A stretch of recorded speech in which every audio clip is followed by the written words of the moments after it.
Hello spooky beans, and welcome back to my channel. Today I'm working on Thistle and it's our first ever build for Thistle, so it's gonna be an entrance build. Thistle is my second island, so don't worry, Pumpkaboo is still around. I haven't deleted Pumpkaboo. I'm still working on it. I'm very much in love with that island, so let's make another one. Now before we get started though, I'd love it if you could like, comment and subscribe. Come join the Jellybean family. Now let's get started with today's entrance build. Now, in my previous videos, while I was building on Pumpkaboo, I did briefly explain what I wanted to go for Thistle, but I'll explain again, because I've changed my mind ever so slightly. Thistle is going to be a more natural spooky island, and instead of it being more Halloween based, it's going to be spooky. So I want to make this island feel a little bit creepy, a little bit uneasy, but also make it really pretty. I was going to do a lot of natural areas on this island, and I'm still going to be doing that, but I do have a slight change of plan towards the back of the island, but you'll have to wait a few more videos before I reveal that. Now please ignore all the villagers that are walking around. None of them are staying, and if you were in my stream and watched me get these villagers, you know of the disgustingness that turned up in my campsite that I cannot wait to get rid of, and unfortunately he's still here, but not for much longer, I promise you that. Now currently on the screen I'm just time traveling to get that incline built, and then I want to put some of this lovely dirt path down. I found this really lovely dark looking dirt path, and I think it's just perfect for the vibe I want to go for this island. Also, if you look closely, it has some little light brown accents in it as well, and that just makes it look really autumnal, and I just really like how this path looks. Definitely going to be perfect for what I want to do on this island. Now that straight bit of terraforming just behind us is actually going to be a land bridge, and I'm going to use the castle walls to kind of make the land bridge look like a land bridge basically, and I'll be putting them the other side as well. Now these castle walls are customized in the grey coloration. I was thinking about using the damaged one, you know, the one that's like brown with green and mossy stuff on it, but I decided to go for this one instead. It just had a more witchier vibe to it. Now I realized I wouldn't be able to fit a castle tower in there, so I decided to use this giant vine just to cover up that straight line. And as you can see as well, I forgot to fully grow my trees before I actually started building, and I wanted them fully grown because this is kind of have like a full forest vibe to it. So yeah, I had to time travel to get those fully grown. And there is the monstrosity. Did you see it?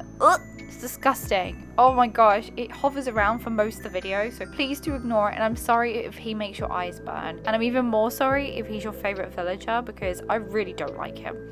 Do you know what? I had to cut a lot of this part of the video down because those two there, Sterling and he who shall not be named, kept sitting in the way while I was trying to water terraform, and I was just like, please move. Oh my gosh, you're in my way, move. Now I don't mind Sterling. Sterling is actually quite cute, and he tends to like walking around with sandwiches, but the other thing, I'm literally going to amiibo card him out as soon as this video is done because I cannot deal with him. He's just annoying and ugly, and I've never hated anyone more than him except Truffles. But anyway, enough about making this video about them. Let's talk about what we're building currently. So I've put some trees in front of the castle wall because I want this island, like I said, to feel like it's foresty, and then towards the back something else, but I'll explain that in the future. It's a surprise for now. But yeah, I just want to add natural stuff around this section. I also would like to use items that I don't normally use on my islands on this island. I feel like especially like the creepy bones and the pirate barrels I use sometimes, I know, but I don't use them that often at the moment.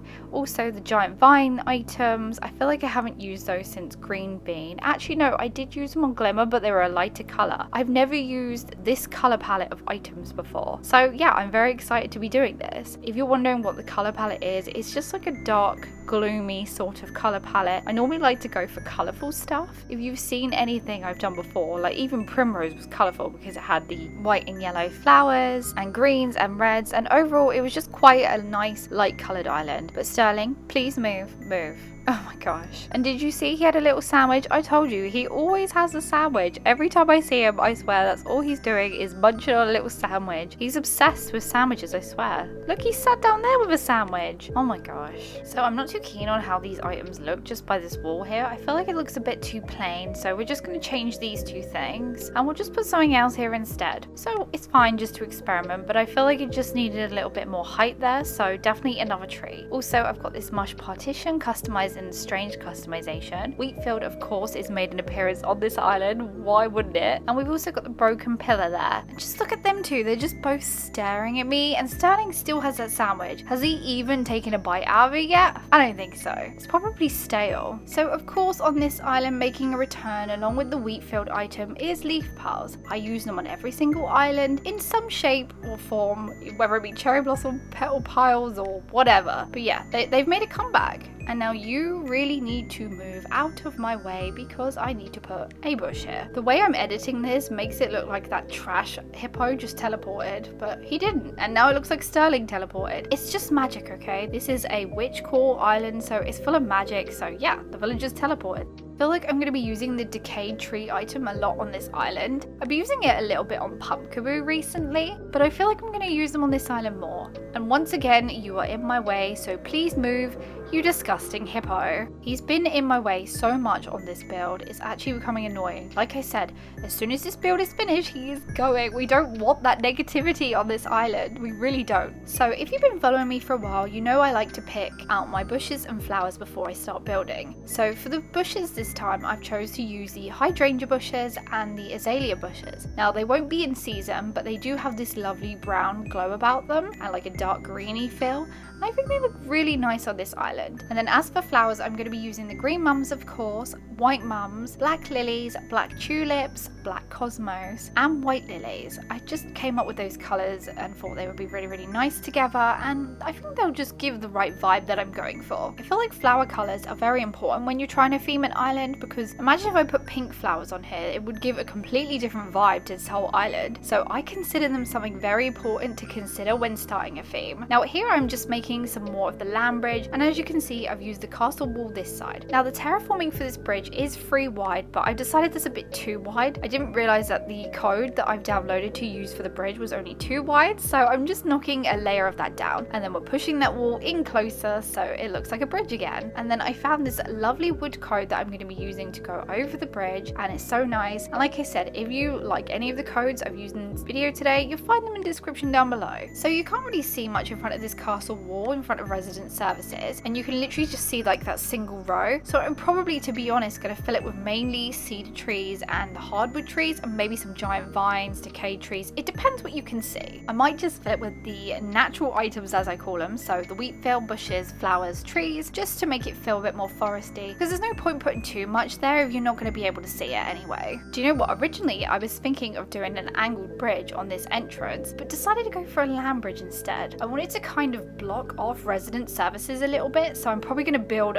the castle walls probably all around it and be able to only access it one way, maybe a ladder or something. But then I kind of want to make it a little bit more obvious because of dream addresses and stuff, because I don't want people to turn up at the DA and then not be able to get through to the entrance or something where they want to start the tour, or just be able to explore in general because they can't figure out how to get away from resident services. I just wish that we were able to customize the resident services, like maybe change the color, change the flooring around it, and just change the building shape, so basically change everything about it. But of course we cannot, so maybe we'll be able to in the next game, who knows, hopefully. I say this every single time, there are so many things I'd love for them to add into New Horizons, or just in the next Animal Crossing game. You could probably write a whole book of things that you'd want to see. Like there would be a massive list. It'd just be so endless, I swear. By the way, just cutting in and just really noticed, I love how the giant vine looks on top of that mossy grass coat I've used. It looks like it's actually part of the grass and it's growing out from the ground. Really like that. I'm going to do that everywhere with this giant vine. I think underneath every single giant vine is going to be that green mossy grass coat.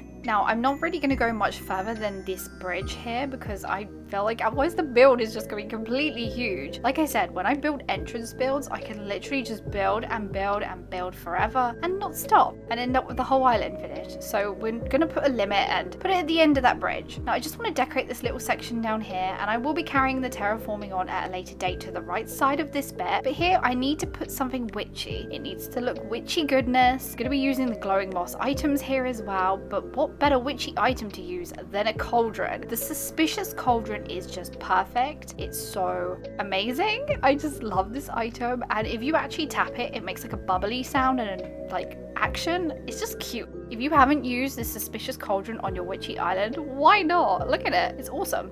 And you can literally have it in different colours as well. There's a really nice pearlescent colour that I really like, but to go with this island theme, I feel like green is best. Now you may be thinking why I'm placing a bunny day decoration down here. I've customised the bunny in black. It's a demonic rabbit, okay? It's basically been conjured up by the witch to spy for her. It's her little spies, her spy rabbits. They're witchy spy rabbits. There we go, that's what they're called. But now everyone, we have finished the build, so let's have a little look around.